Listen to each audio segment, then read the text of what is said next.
Bien, buenas tardes. Vamos a empezar con los dos primeros puntos del primer tema. El primer punto es la historia de la computación de la informática. Y el segundo punto es la clasificación de las computadoras. Vamos a empezar con el tema de la historia. La historia va evolucionando de la siguiente forma. Primero son dispositivos mecánicos que funcionan a través de un sistema de engranajes. Después siguen los dispositivos electromecánicos. Estos dispositivos electromecánicos son aquellos que funcionan a través de energía eléctrica y también de poleas o engranaje mecánico. Luego viene lo que es ya la informática electrónica. La primera generación entre 1946 y 1957, estamos hablando de las válvulas de vacío. La segunda generación entre 1958 y 1964, estamos hablando de los transistores. La tercera generación entre el 65 y los 70, los circuitos integrados. Y la cuarta generación, la actual, son los microchips o también microprocesadores. En realidad son microchips porque son más que procesadores, son muchas cosas. Pero los principales son los procesadores microscópicos que se utilizan. Así se esperaba en 1954 que fueran los ordenadores personales, los computadores personales en 2004, ¿no? Y desde esto, esta era una computadora personal, ¿ya? Todos los dispositivos para poder hacer configuraciones, una máquina de escribir, una impresora, un televisor, y ocupaban más o menos la mitad de un cuarto. Y esto iba a ser una computadora personal, porque una computadora de empresa, un servidor, como se llama, ocupaba todo un cuarto, ¿no? Todo un cuarto grande, ¿no? Este, en cambio, es solamente un ala de un cuarto. Tenemos los dispositivos mecánicos. El año 3000 antes de Cristo se inventa el abaco en la China. Ya, tal vez alguno de ustedes sabe utilizar el abaco, ¿no? El abaco es un dispositivo para hacer cuentas matemáticas. Luego, entre 1612 al 14, se crea las varillas de John Napier para calcular.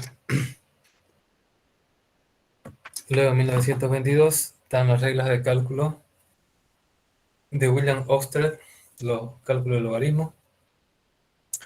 Estas reglas de cálculo se han utilizado hasta más o menos 1980. En 1642, Blaise Pascal inventa una máquina que se llama, como él, Pascalina, que permite sumar, restar.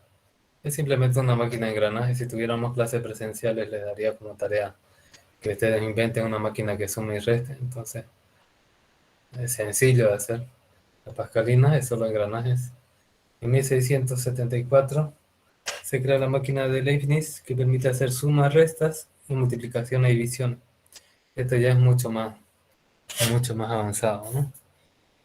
En 1801 tenemos los telares de Jacquard, que son tarjetas perforadas que controlan un telar. Significa que es una tarjeta que tiene huecos y dependiendo cómo están los huecos, hace un tipo de tejido u otro. Entonces, en base a esas tarjetas perforadas, que eran para un telar primero, después se utiliza para poder controlar cualquier tipo de maquinaria, ¿no? A través de esas tarjetas perforadas. Inclusive hay música, ¿no? ¿Han visto esa música, la bailarina en una cajita? Que son puros puntos y rayitas, pues así mismo eran las tarjetas perforadas que controlaban diferentes tipos de maquinaria. En 1820 tenemos el arithmeter, primera calculadora producida en masa. Esta calculadora permitía hacer suma, resta, multiplicación y división. En 1822 se crea la máquina diferencial de Charles Babbage. Esta máquina diferencial permite hacer ecuaciones diferenciales. En 1834 se crea la máquina analítica de Charles Babbage, que permite hacer, es básicamente una de las primeras computadoras que existe, permite hacer cálculo complejo. de razonamiento humano, tiene componentes básicos de una computadora, como son la memoria, la unidad de cálculo y la unidad de control de operaciones. ¿Cuáles eran sus dispositivos de entrada? Tarjetas perforadas, dispositivos de salida también, tarjetas perforadas con información de salida, ¿no? Aquí tenemos un ábaco, todos son potencias de 10, ¿no? Estas son unidades, decenas, centenas, eh, miles, 10 miles, 100 miles, millones, 10 millones, 100 millones, 1000 millones, 10.000 millones, y así sucesivamente, ¿no? Y va ahí guardando. El abaco sea un dispositivo chino, ¿no? Aquí tenemos las reglas de cálculo que se utilizaban para calcular logaritmos, ya hasta más o menos hasta unos 10, 15 años antes que yo nazca aquí en Bolivia. O sea, estamos hablando de los años 70 se ha utilizado esto para hacer logaritmos, porque las calculadoras que llevaban eran aritméticas. Ahí tenemos la máquina de Pascal, la pascalina, que permitía sumar y restar. Son solamente engranajes que se giran y y digamos del 9 al 0 hay otro engranaje que hace que la otra cuenta, digamos, de la unidad, la decena, a los miles, etcétera, vaya modificándose, ¿no? Y tenemos sus unidades, ¿no?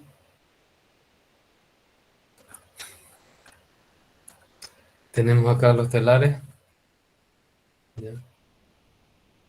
Que aquí está controlado por estas tarjetas perforadas, si se fijan. Todas estas tarjetas perforadas tienen diferentes formas sus perforaciones. La máquina va pasando y entonces la máquina hace un tejido u otro, ¿no? Según lo que está indicado acá. Y después vieron que esto servía para cualquier información y después vieron que no tenían que ser tarjetas perforadas, podían ser cintas perforadas y después vieron que podían hacer equipos magnéticos, después electromagnéticos, tecnología flash, etc., ¿no? Entonces ha ido evolucionando de cómo se guarda la información que sirve para que la computadora haga o no haga algo, ¿no? Aquí tenemos la máquina diferencial de Charles Babbage que permite hacer ecuaciones diferenciales, una máquina más compleja, no solo de operar, sino de entender también los resultados que da. Y acá tenemos dos personajes importantes, Augusta Byron, o la condesa de Lovelace, y Charles Babbage. Charles Babbage es el inventor de la máquina, también la máquina, la primera máquina computacional, la máquina analítica. Y Augusta Davon Byron lo que hace es se considera la primera programadora de la historia. Ella crea los algoritmos para que esa máquina funcione y haga diferentes cálculos, ya sea impuestos, ya sea contar personas que hay en un censo, o personas que son de un género u otro. Entonces, todo eso ella lo programa, ¿no? Se considera la primera programadora de la historia a esta mujer, ¿no? Después vienen los dispositivos electromecánicos. El dispositivo electromecánico funciona con un dispositivo eléctrico que se llama relé, que lo que básicamente tiene es un conmutador que pasa una corriente y un electroimán con diferentes corrientes de control, ¿no? El conjunto de muchos dispositivos, muchas corrientes o no corrientes, similar a un sistema binario, pues permite hacer algo diferente, pero que tiene información para que los dispositivos computacionales hagan algo como antes eran las tarjetas perforadas, ahora son dispositivos electromecánicos.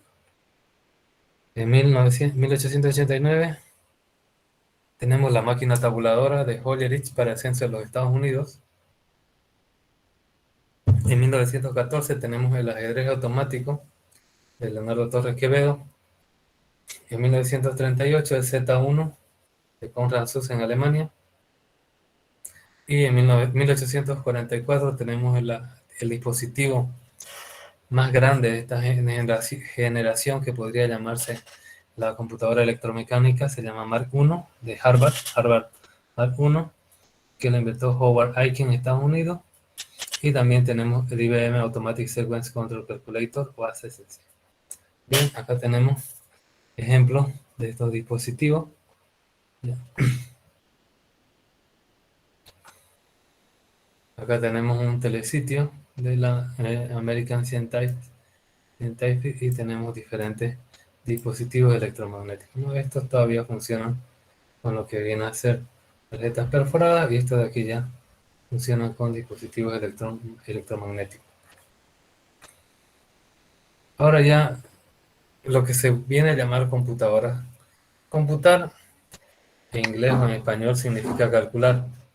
Una computadora no es más que una calculadora que procesa datos que pueden ser numéricos o no a una gran velocidad y los devuelve en información.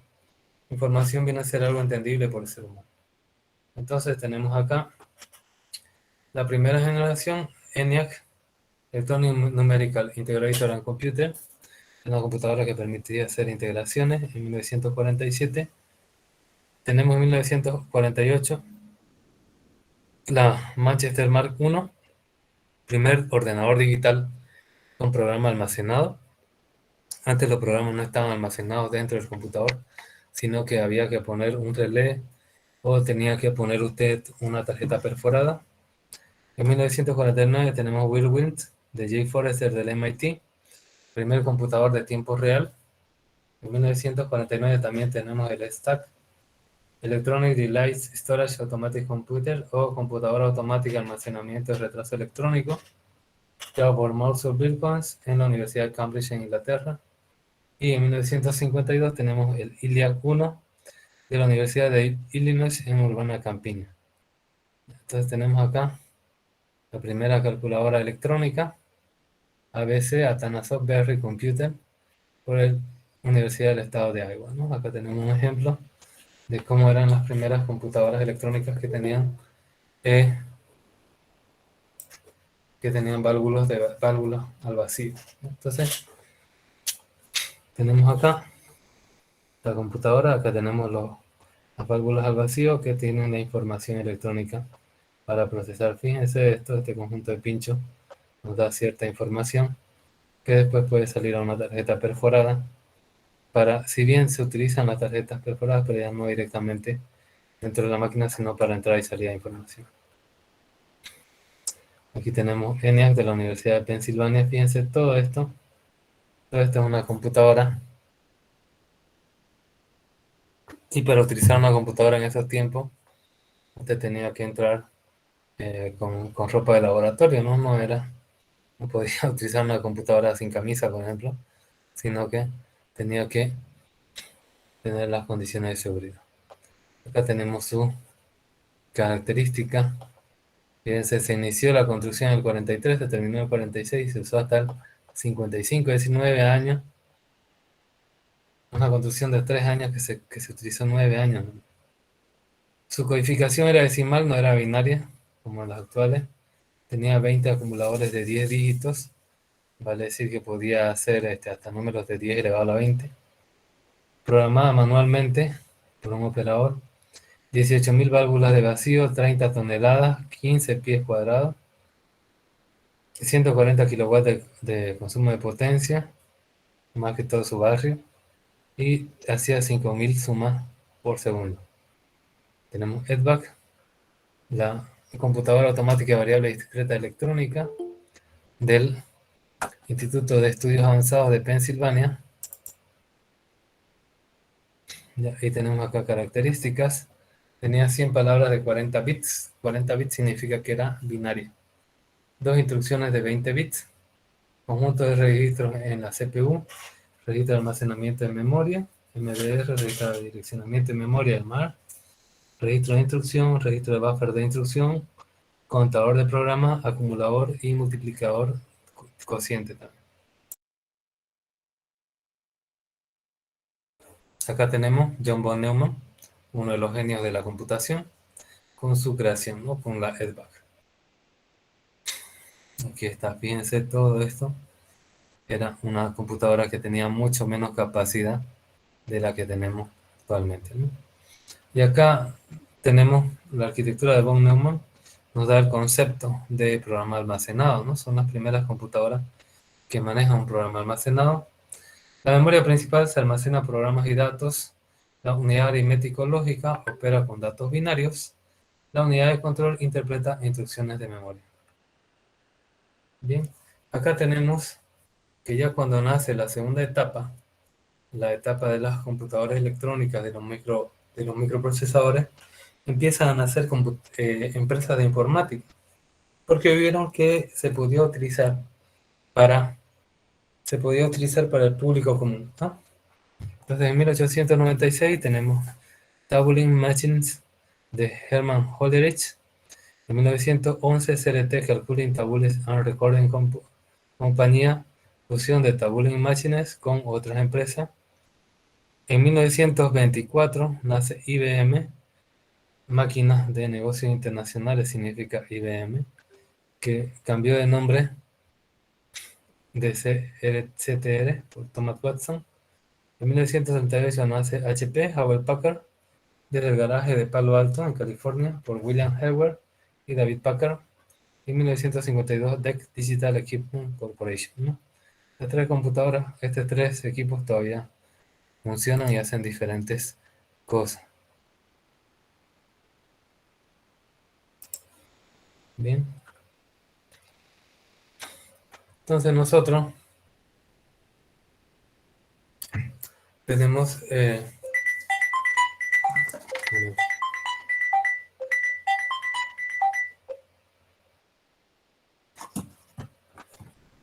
por favor.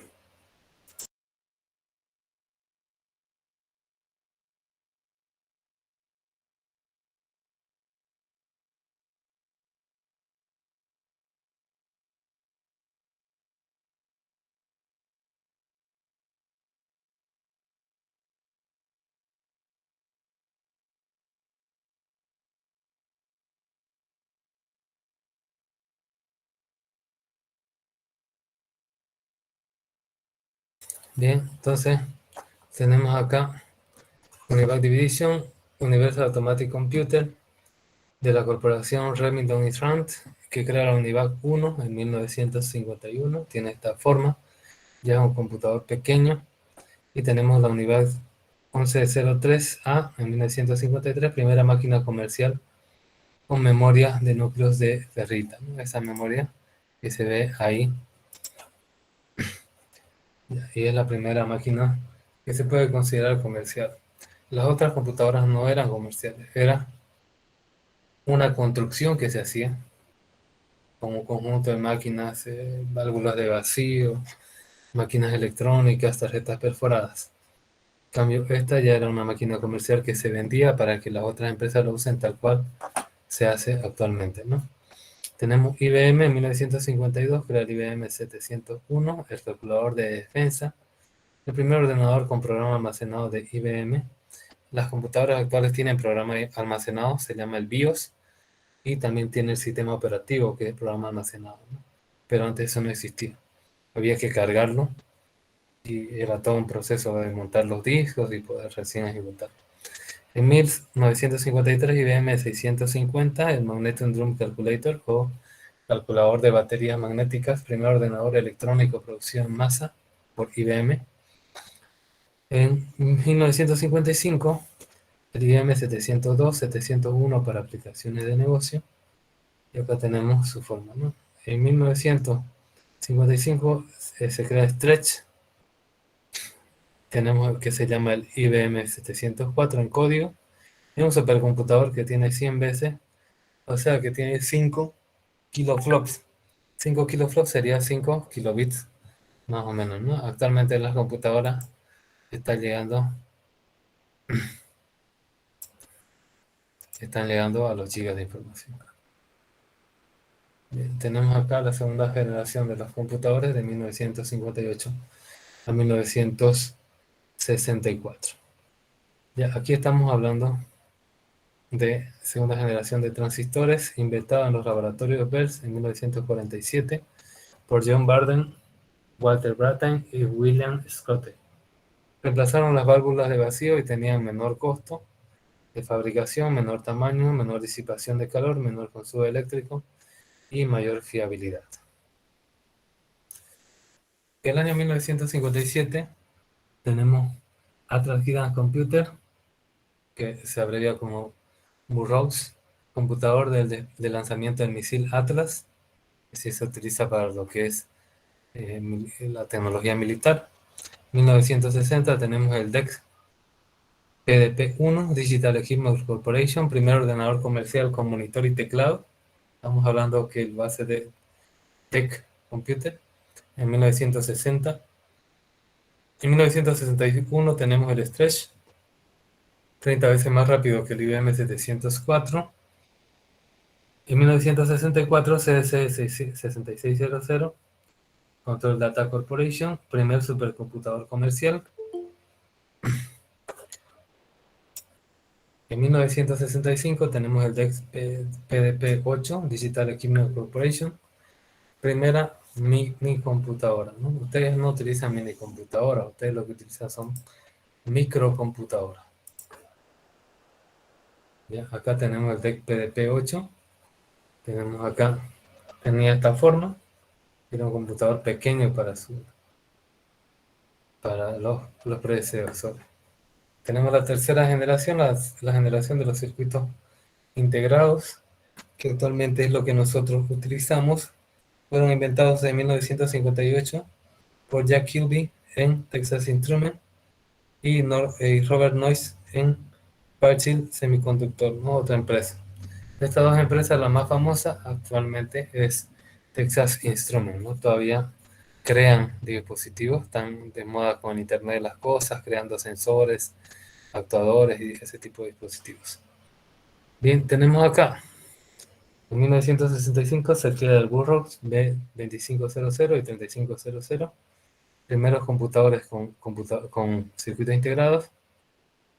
En 1964, IBM anuncia su línea de ordenadores System 360. En 1972 se crea el DEC PDP 1145. En 1976 se crea Cray-1, primer supercomputador vectorial, es decir, que maneja vectores. En 1978 tenemos DECPAX 11780 y tenemos aquí la forma de los primeros computadores de circuitos integrados. Fíjense, este IBM de 64 tenía esta forma. Aquí tenía una escritura, aquí salía papel y este era el que procesaba toda la información. Ustedes dirán, ¿dónde está la pantalla? No había pantalla. Ustedes tenían que escribir acá y le daba la salida por papel. Bien, se crea, IBM propone la ley de Moore, de Gordon Moore, ejecutivo de la compañía Intel, la compañía de procesadores. El número de transistores en un chip se duplica cada 18 meses. Es decir que a la vez que hay menor tamaño, hay menor consumo y mejor rendimiento.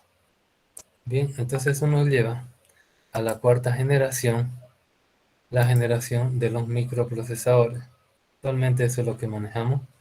Son circuitos integrados que son sumamente pequeños. Por ejemplo, lo que usted antes tenía 1000 resistencias, capacitores, todo eso está solamente en un chip que tiene el tamaño de una alberja, ¿no? Entonces, tenemos el primer microprocesador de 4 bits, los que manejan ahorita son de 64 bits.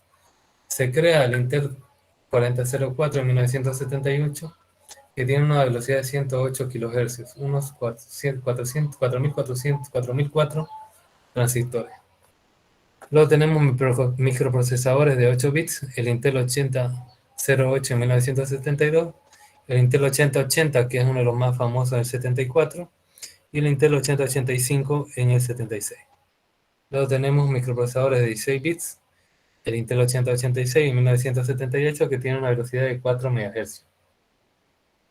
Luego tenemos microprocesadores de 32 bits, que es Intel 8386, que se crea en 1985, y los microprocesadores actuales, que son los de 64 bits, que tenemos DEC Alpha de 1992, e Intel Itanium, el IA64, que se utiliza para otro tipo de tecnología militar o espacial, ¿no?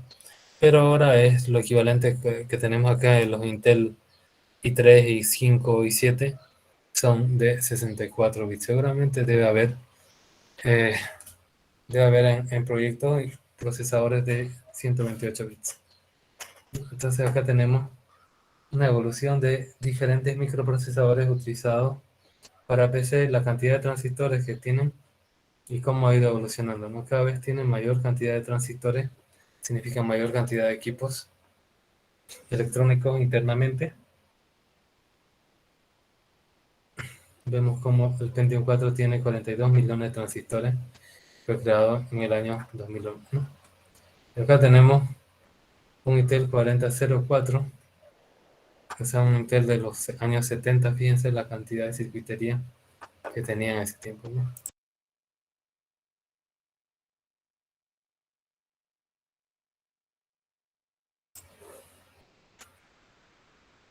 Bien, acá tenemos un Intel Pentium 4 que tiene mucho más, estos se llaman bancos, que cada uno de esos bancos agrupa todo lo que tenía, todo lo que tenía esto acá, ¿no?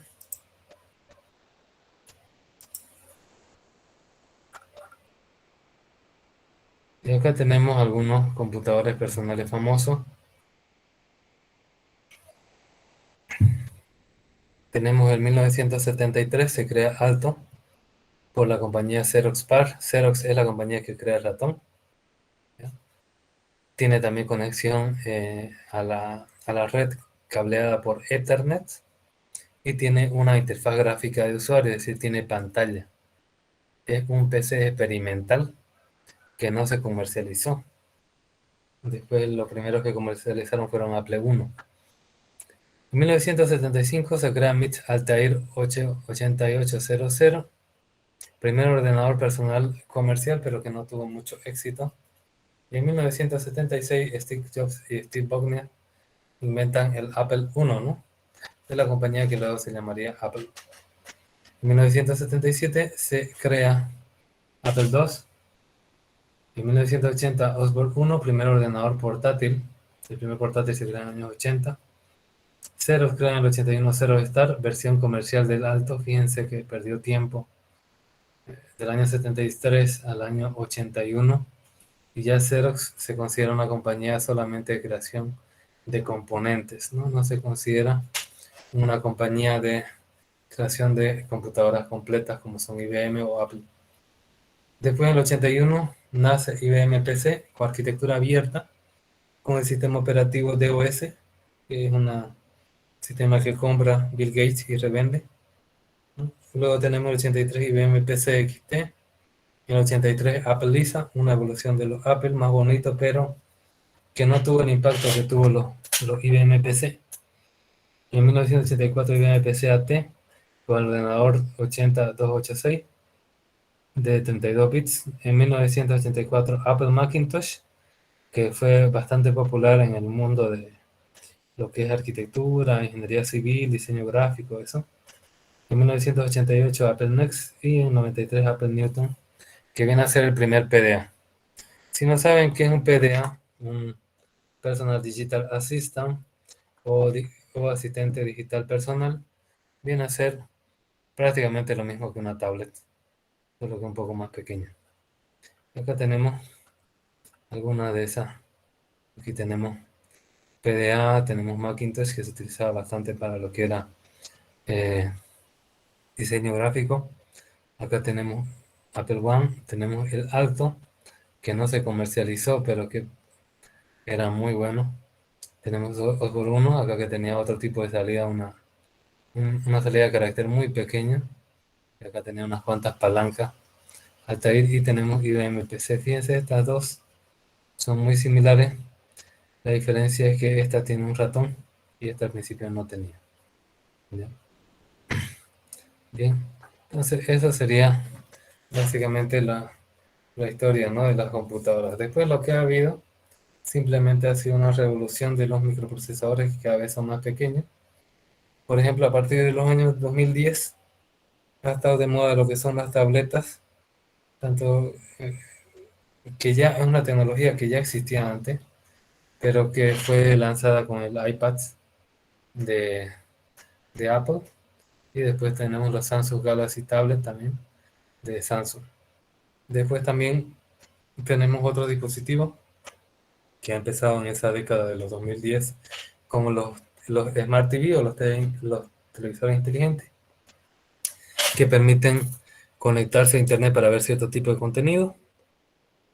Tenemos también esa década que empieza a utilizarse de forma masiva los teléfonos inteligentes, los smartphones, que prácticamente son una computadora que ustedes tienen en la palma de su mano y lo que estamos actualmente en investigación y tecnologías de teléfonos flexibles, algunos ya se han lanzado al mercado, que se puedan doblar. Las computadoras portátiles cada vez tienen mayor capacidad, pero prácticamente ya no se hace más pequeña, lo que sí se hace con material más liviano, pero no se hace muy pequeña porque si no ya no viene a ser útil como herramienta de trabajo al ser muy pequeña, ¿no? Es algo complejo de trabajar. Sé que hay algunos jóvenes que con sus celulares hacen sus tareas y tal, pero es siempre mejor una computadora, ¿no? Porque es más cómodo. Bien, ¿alguna consulta que tengan sobre la historia de la computadora? A ver, un par de minutos.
Bien, bien, ¿hay consulta?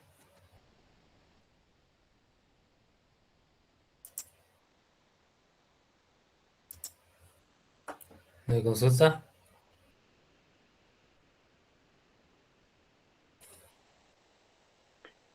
Buenas tardes, ingeniero. Dígame. Este, de las computadoras que van, este, ¿cómo puedo decir? Eh, ¿Para qué se utilizaban las primeras computadoras en la era? ¿Quién fue lo que creó esa partecita? Ya. En realidad hay máquinas que son antes de las computadoras. Por ejemplo, tenemos las reglas de calcular, tenemos el ábaco, tenemos la pascalina, se utilizan para hacer operaciones matemáticas. La- ¿Ya? Suma, resta, multiplicación, división. Ya las primeras computadoras en sí comerciales, que se pueden decir computadoras que estamos hablando de los años 40, dispositivos electromecánicos, servían para calcular cosas muy rápidas. Por ejemplo, el censo de Estados Unidos, en un día ya tenían cuánto era la población. En cambio, cuando se hacía todo a mano y con registros, tardaban pues un año en calcular. Entonces, se hacía para hacer cálculos rápidos en los primeros usos. No se utilizaban para diversión como ahora, no se utilizan ni tampoco para enseñanza, ni tampoco para hacer trabajos de oficina, sino simplemente para calcular gran cantidad de información, para reducirla a valores que sean entendibles. Por ejemplo, usted tiene una elección, lo pasa a una computadora y le salen unas tortas, ¿no? Donde dice quién ganó. Imagínese si usted lo hace a mano toda esa revisión, tarda mucho más tiempo, ¿no? Entonces las primeras computadoras se utilizaron para hacer grandes cálculos. ¿Tiene alguna otra consulta? ¿Alguien?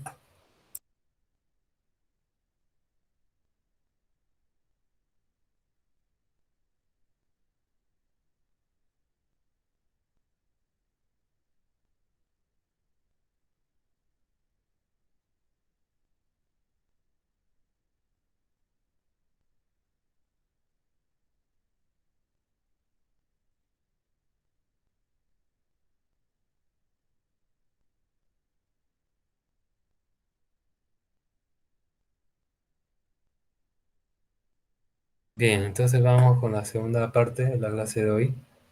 Vamos a hablar de la clasificación de las computadoras.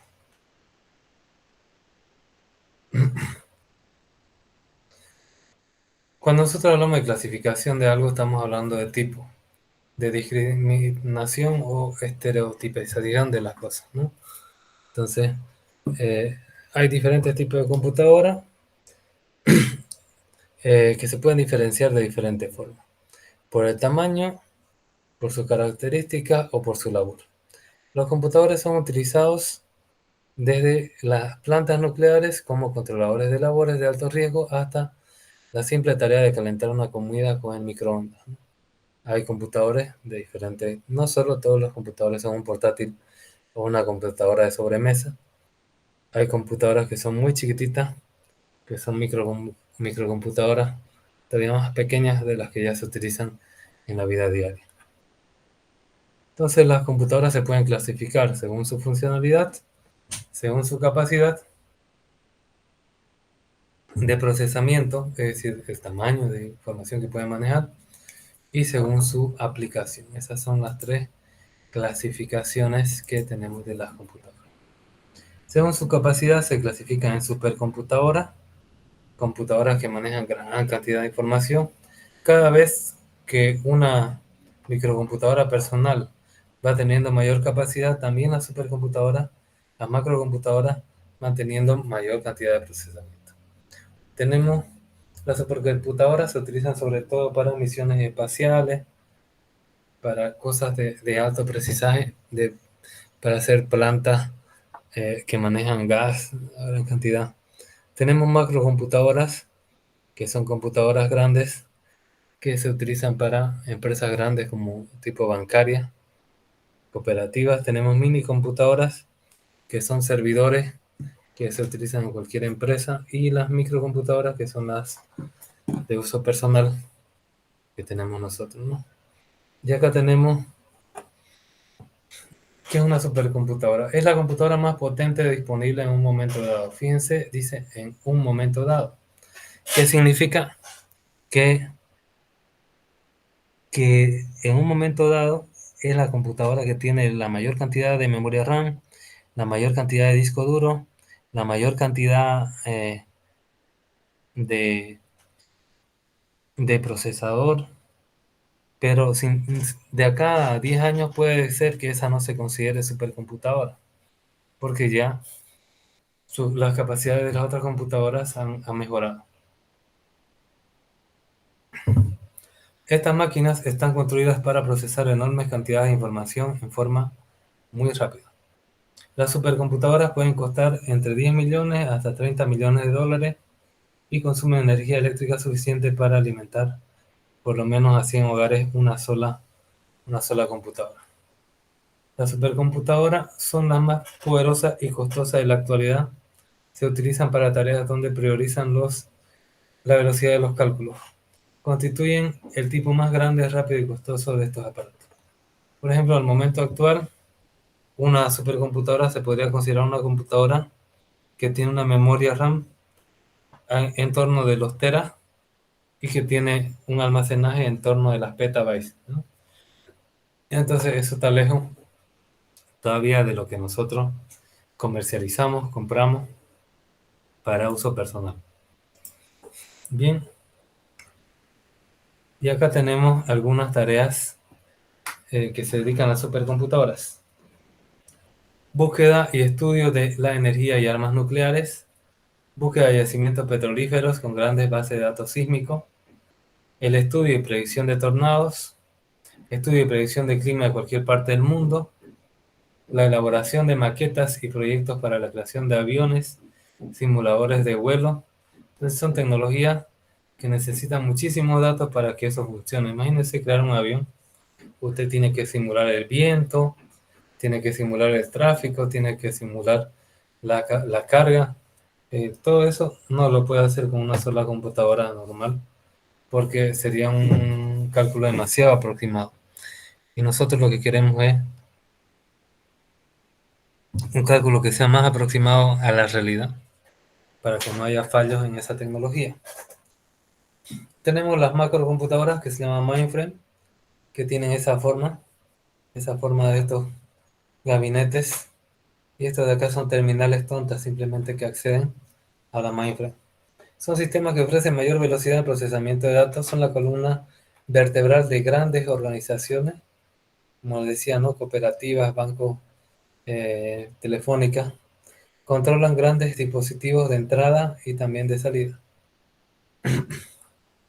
Tenemos las macrocomputadoras, las mainframes realizan tareas grandes como procesamiento de datos enormes, generalmente atienden a varios usuarios. Permiten que cientos de terminales puedan compartir grandes bases centrales de datos. Se las utilizan las empresas privadas u oficinas de gobierno para tener centralizado almacenamiento, procesamiento y la administración de grandes cantidades de información.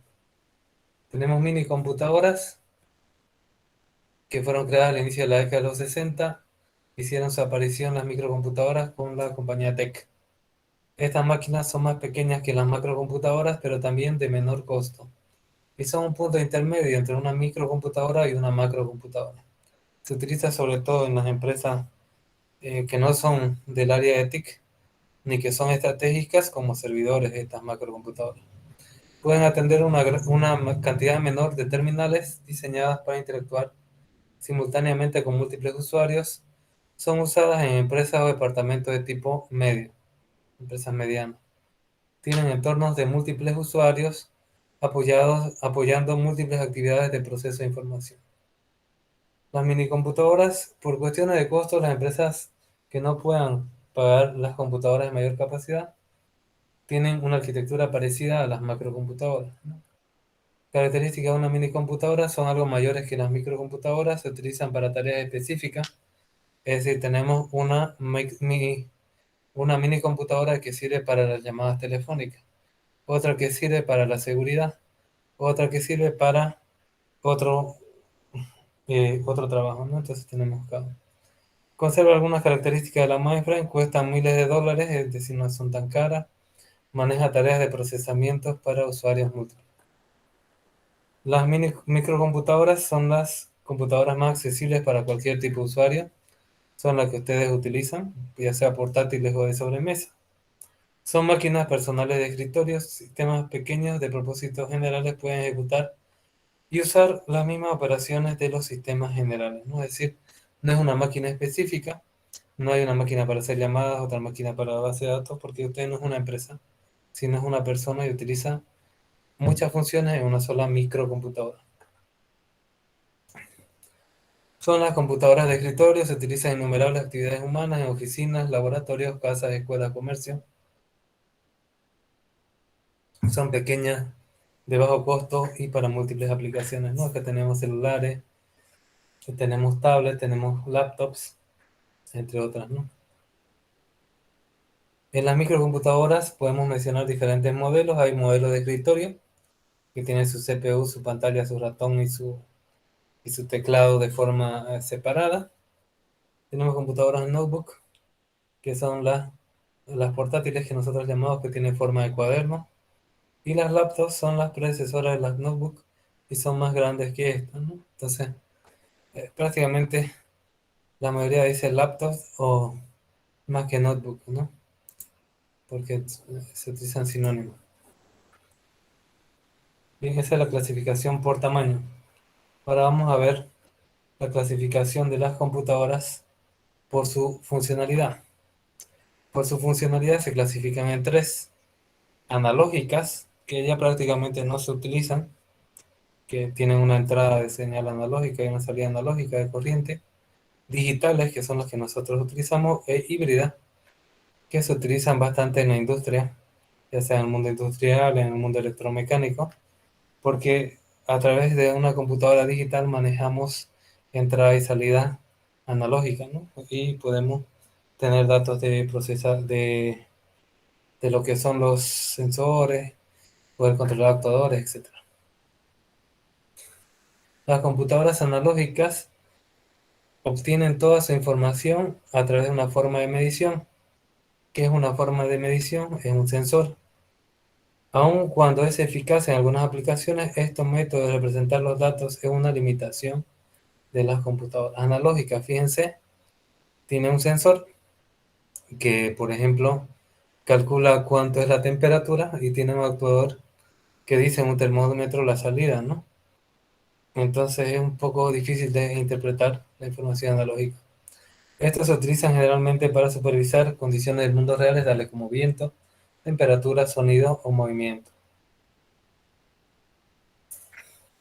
En cambio, hay ahora computadoras digitales que le muestran, ¿no?, 30 grados en número, ¿no? En cambio, los termómetros analógicos son una raya roja que hay en una escala, ¿no? Entonces, la representación es una limitación para ser usado por cualquier persona, no tiene que tener preparación. Las computadoras digitales representan datos o unidades separadas. La forma más simple de la computadora digital es contar con los dedos. Las sumatorias, las sumadoras y las calculadoras de bolsillo son ejemplos comunes de dispositivos construidos según los principios de la computadora digital. Para obtener resultados, las computadoras analógicas miden, mientras que las computadoras digitales cuentan, ¿no? Las computadoras digitales no miden, sino que cuentan. Ya cuentan algún determinado valor, no miden. Tenemos computadoras híbridas que combinan las características más favorables de las computadoras digitales y analógicas, tienen la velocidad de las analógicas y la precisión de las digitales.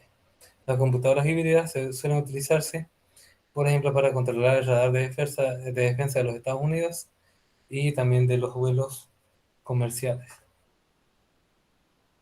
Bien, clasificación ahora función, por su aplicación.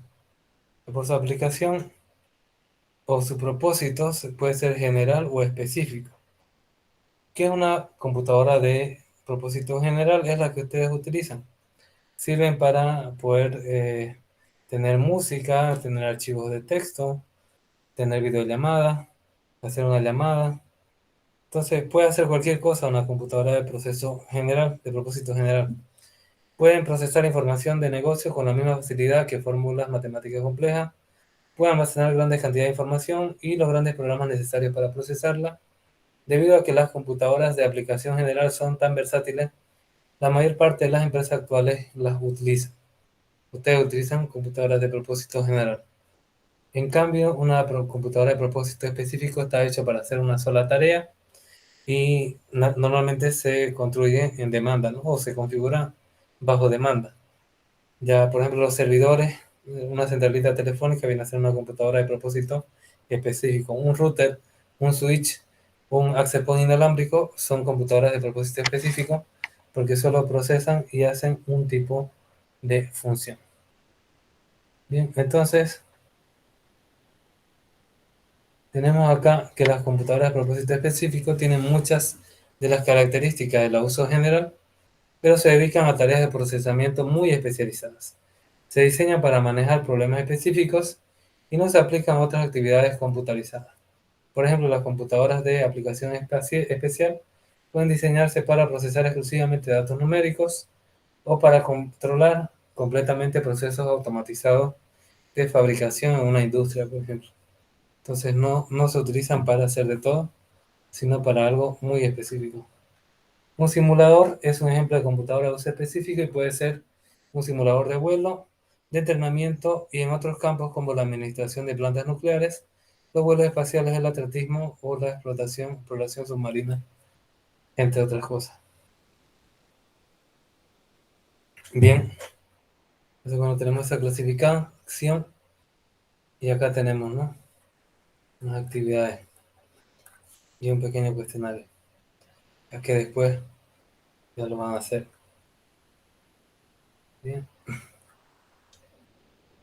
acá tenemos una explicación, lo mismo pero un poco más detallado. Lo que es un computador es una máquina electrónica que recibe y procesa datos para convertirlo en una salida, ¿no?, una información útil. Esta fue diseñada, inventada y construida para ayudar al hombre a hacer una tarea específica con mayor rapidez y confianza. En el caso del computador, la tarea es lidiar con información. Aquí tenemos la evolución. Aquí tenemos la clasificación. Mientras más potencia tiene, más es su precio. Mientras menos es su precio, menos es su potencia, ¿no? Y ahí va la microcomputadora. mini computadora, macrocomputadora y supercomputadora, ¿no? Y acá tenemos también sus clasificaciones. Me faltaba esto de diseño de lógica cableada o lógica programada. Lógica cableada significa que solo lo que está en los circuitos se hace, es decir, solo los componentes, capacitores, resistores, controlan la computadora. Y lógica programada significa que se hacen programas para la computadora y puede hacer un comportamiento u otro en general, ¿no? Tenemos acá la supercomputadora. Una supercomputadora es todo esto, no solamente no es esto nomás, sino todo el cuarto de una supercomputadora. Tenemos macrocomputadoras o mainframe. Tenemos que viene a ser uno de estos. Mini computadoras o servidores de red, que vienen a ser uno de estos. Puede ser un servidor Blade, puede ser un servidor hackeable, etcétera. Tenemos las microcomputadoras o PCs. Tenemos acá tipo mini torre. Esto se llama torre, también le dicen. Y tenemos gabinete horizontal, ¿no? Tenemos también las Apple Macintosh. Tenían una sola unidad que conectaba el teclado y el ratón. Y tenemos la PC tipo laptop, ¿no?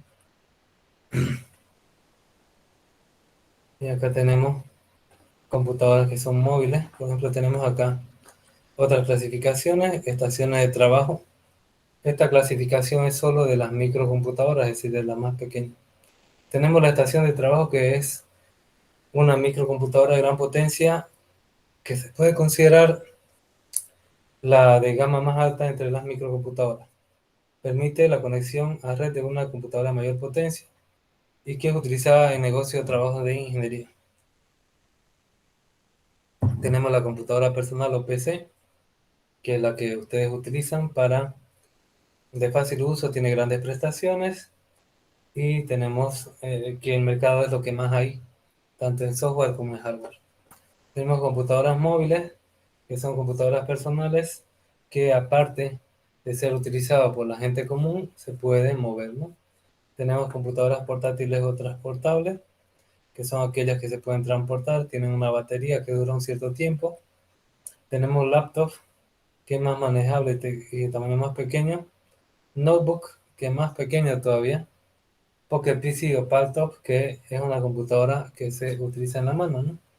Que viene a ser ahora ya un teléfono celular. Es la combinación de una Pocket PC con un teléfono, ¿no? Un teléfono celular inteligente. Tenemos otros tipos de computadoras, como por ejemplo las tabletas. Tenemos el iPad, que son sensibles al tacto y puede ser utilizado en una mano como si fuera un cuaderno. Son más portátiles que los portátiles porque su batería dura más y son más livianos. Tenemos los teléfonos móviles, que se puede hacer un montón de cosas como navegar por internet o jugar. Se llama smartphone o teléfono inteligente. Tenemos también consolas de juegos que permite hacer conexiones a internet para que se puedan. Es una computadora de propósito específico que sirve para videojuegos, ¿no? Y tenemos también televisiones que pueden estar en línea, ¿no? Y acá tenemos dispositivos que son otras computadoras más pequeñas. Aquí unas conclusiones, una bibliografía, que hay también otra teoría sobre la clasificación de las computadoras, ¿no? Y aquí también esto es lo mismo. Bien, entonces eso sería el tema de clasificación de computadoras. No sé si tienen alguna consulta, a ver un par de minutos para que las hagan.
Miguel, disculpe, ¿la supercomputadora tiene una pantalla como la microcomputadora?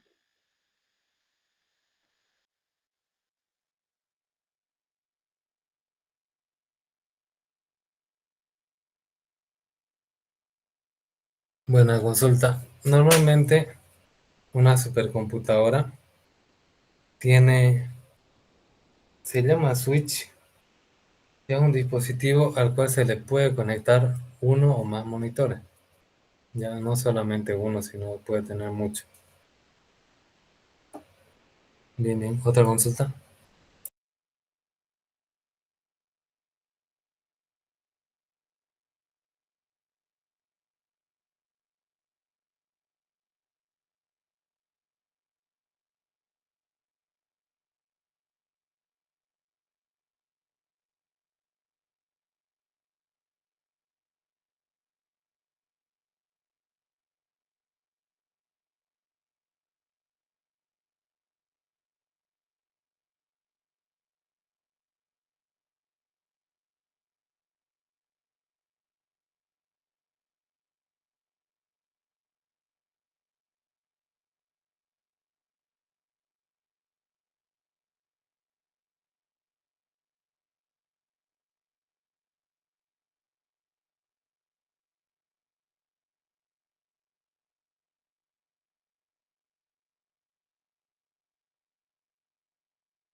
Bien, jóvenes, entonces eso sería todo por la clase de hoy. El día de mañana le voy a subir tarea en la plataforma que va a estar disponible hasta el próximo martes a la hora de clase, que es las 11:30.